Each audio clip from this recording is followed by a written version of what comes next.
All right, so again, when you're at equilibrium, your reactants and products are forming each other at the same rate. So, very important, John Todd, are the reactant concentrations and the product concentrations equal or constant?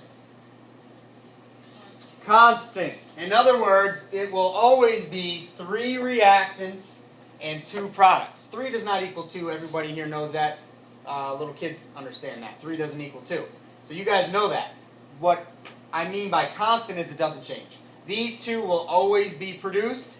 These 3 will always be produced going this way. Another way to think of it. So since they're constantly changing at the same time, the whole thing stays balanced. That's a word I use. Or constant. Okay? So the concentrations will stay constant because it's at equilibrium. That's important to understand. If you have trouble with the other stuff we learned today, that's okay, because homework and tomorrow will help you practice. But really, what I just went over is the most important thing today, is to understand that the rates are equal, but the concentrations are constant because those rates are equal. They're constantly switching back and forth, and therefore nobody makes any headway. It stays the same. All right? So that's where we left off yesterday. Let me put this down here. And the next thing we're going to get into is, write this down, the Chatelier's principle. Chatelier's principle. Sounds Italian.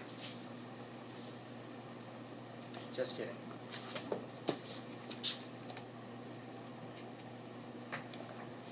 Sounds French. That's an R and then apostrophe S. Yeah, so Le Chatelier's principle. Sounds French, but could be American, right? Right? Like my name, McCoy. I could be Irish, but I'm really American. Can you be both?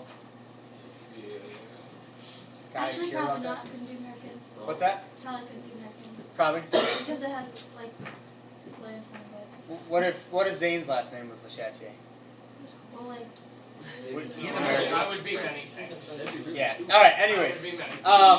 Anyways, I'm talking nonsense. Le Chatelier's principle. I think what I'm gonna do is let you learn from the internet. I saw a video. It's 4 minutes long, and it's very good. It has animation and it explains this, and I will reinforce it with our wood over there. And if you have a hard time learning, maybe I'll hit you with the wood and it'll osmosis into your brain. Just kidding. Not going to do that. I don't want to lose my job. Unless it's John Todd. Just kidding, John Todd. So the video's good. It shows kind of a balance beam, seesaw type analogy, and explains this.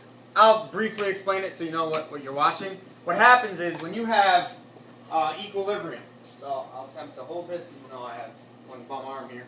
I should get on camera here. When you are at equilibrium, when the reaction is at equilibrium, it's balanced. Well, when you start stressing the system, is what Le Chatelier's principle calls it. When you start stressing a reaction, it starts doing this.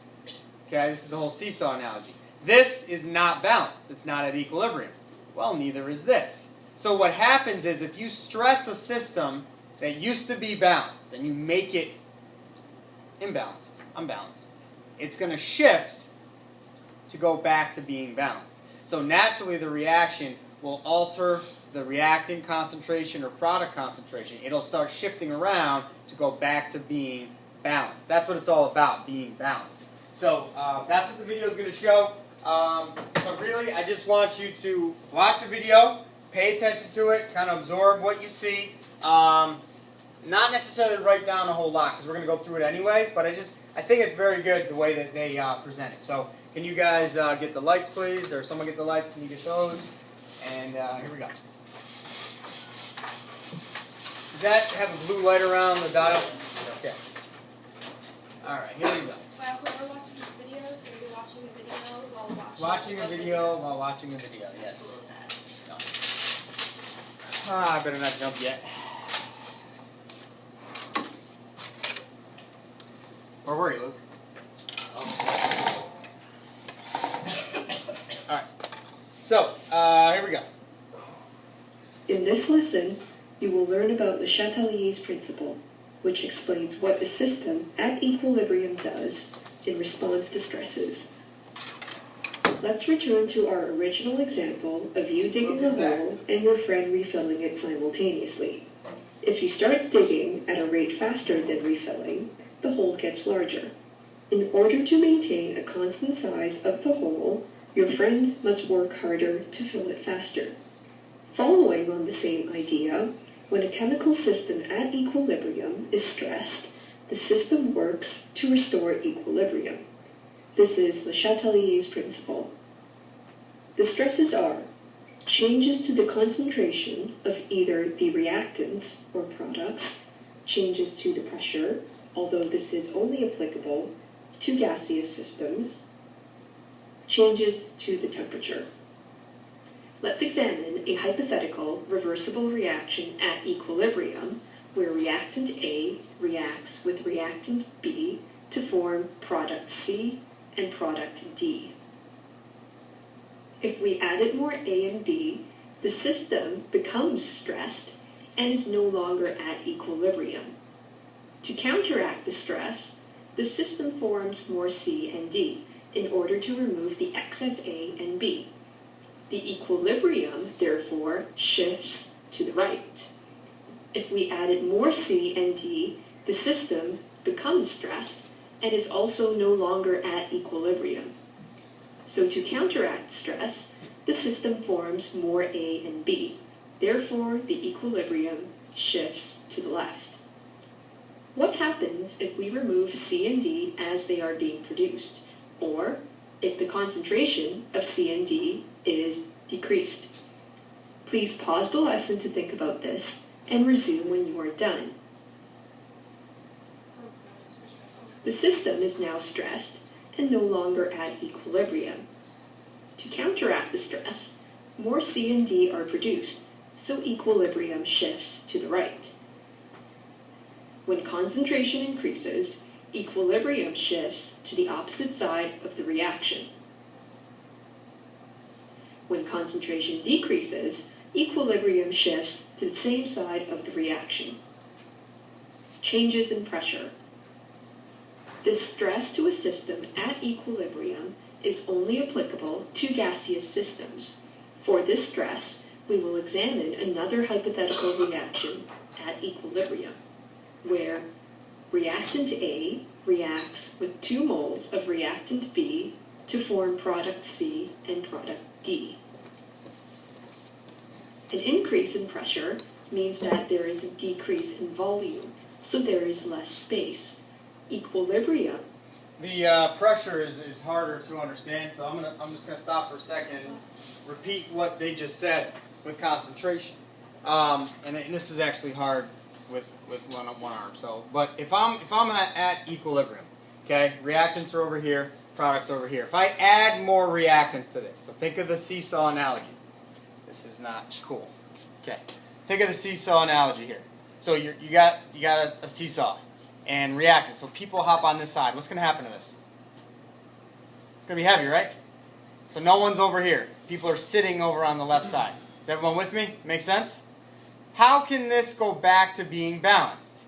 Some of the people on the left side have to walk across the seesaw back to the product side. If some of the reactants start forming products, it's going to eventually balance out. So if you add or increase the concentration to one side or the other, it has to shift towards the other direction to go back to being balanced. Now what they showed with the C and the D is if they take C and D away, if you take, so let's say you have some people sitting on both sides, you take some people off of here, what happens? Does this side get lighter or heavier if we take some off? Lighter, so it goes up. So now, again, to go back to being balanced, some of the reactants over here have to shift towards the product side to go back to being balanced. So every time we do problems with Le Chatelier or we think about the shifting, you first have to figure out, okay, how is it stressed? How is it stressed? Which side gets heavier or lighter? That's how I teach this. This is the analogy I use. So the side that gets heavier goes down. side that gets lighter goes up, just like a seesaw. Now how does it shift to go back to being at equilibrium? In this case, we would have to shift to the right to go back here. If it starts here, after we stress it, it has to shift to the left to go back to equilibrium. Okay? So that's concentration. That's easier to understand. Pressure's harder. I'm going to let him play it out here, see if it makes sense to you. Will shift to the side of the reaction with fewer moles. In our example, an increase in pressure will cause equilibrium to shift to the right since there are fewer moles. 2 moles compared to 3 moles on the left. A decrease in pressure means that there is an increase in volume, so there is more space. Equilibrium shifts to the side with more moles. So in our example, equilibrium shifts to the left. So the way I teach pressure is exactly how they do in this video, and it's hard for kids to understand. I get that. Pressure's hard. So if it comes down to it, I say, all right, just try and memorize. If you increase pressure, it shifts to the low number of moles. If it decrease pressure, it shifts to the high number of moles. And in this example, 3 moles, the higher pressure or higher moles are here, and the lower moles are there. So if we decrease pressure, it shifts this way. If we increase pressure, it shifts that way. Again, what is it all about? The seesaw. The seesaw analogy, trying to keep it balanced. So when you increase or decrease pressure, they have to shift so that it can stay balanced. So an increase in pressure favors the side with fewer moles, and a decrease in pressure favors the side with more moles. In our next lesson, you will learn about how a system works to restore equilibrium in response to changes in temperature. Okay. In summary, Le Chatelier's principle states that when a system at equilibrium is stressed, the system works to restore equilibrium. Okay, write that definition down. Go ahead. Right underneath Le Chatelier's principle. When a system at equilibrium is stressed, the system works to restore equilibrium. That is Le Chatelier's principle. Or Le Chatelier. I say it a bit lazy. So, today, got about 10 minutes left-ish. We will definitely get through concentration examples and pressure examples. And then I do have that part 2 on here somewhere. So if we have time, we'll do temperature. If not, we'll just do that tomorrow. So the worksheet, I'll have you skip the temperature questions and just do concentration or pressure.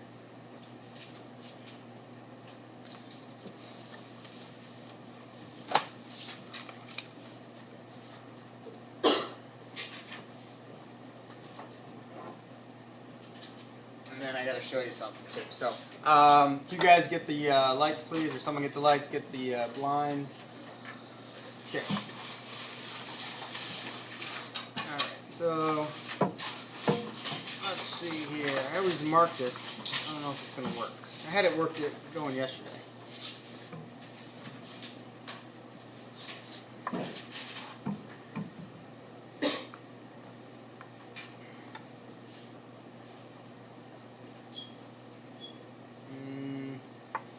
Close. It's very temperamental, this thing. That's pretty good. Okay. All right. So I'm going to use this analogy or this example to help you figure out what's going on here. All right. So it's at equilibrium. Okay. You could argue it's not perfect, but it's balanced. All right. So I'm going to take these little weights to represent what happens. So in your notes, I want you to write concentration changes. Concentration changes.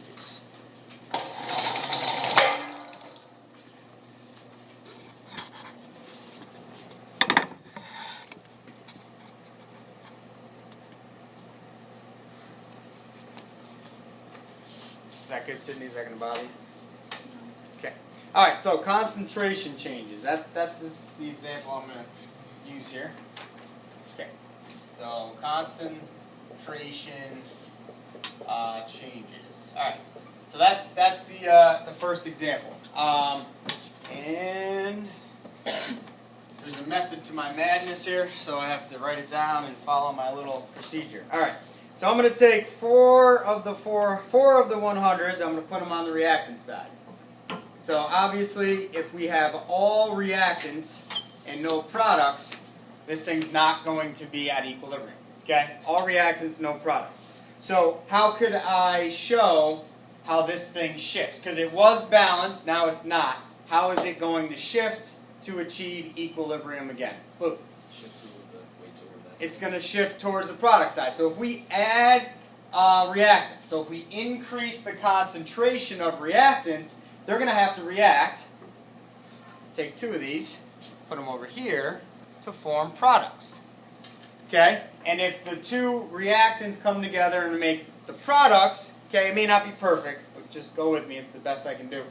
It's basically balanced now because I increased this, it wasn't happy, it was all cockeyed, so it has to shift towards the product side to become at equilibrium again. Okay? So that's one example. Now, if I add, let's see here. Hold on, what am I doing here? Add 4 20s and 4 10s to the product side. Okay, so if I put all 4 of these over here,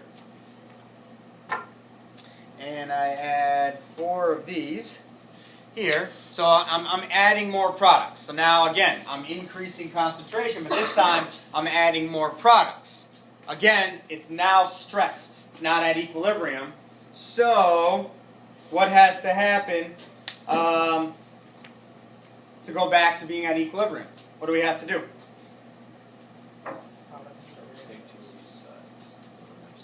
Yeah, so let's shift which direction? Left. So if I increase products, it's too heavy. So it has to shift to the left, shift towards reactants. It'll favor reactants. That's how we say it. So we'll take 2 of those 20s, put them here, and we'll take 2 of the 10s and put them here. And it should go back, should be pretty close, should go back to being balanced or at equilibrium. So again, it's all about how these reactants or products break down or come together to shift to go back to being balanced. Kai, you with me? Yeah. Yeah, what's your deal today? I don't know. Okay, well open your eyes up. I'm good. Okay, and one more. Let's say I take one of these off of the product side. So now, instead of increasing concentration, what did I just do? I decreased the concentration of products. So I took some products out. What has to happen? How is it going to shift to go back to being at equilibrium? So this is 20 grams. I took a 20 gram off. What do I shift over?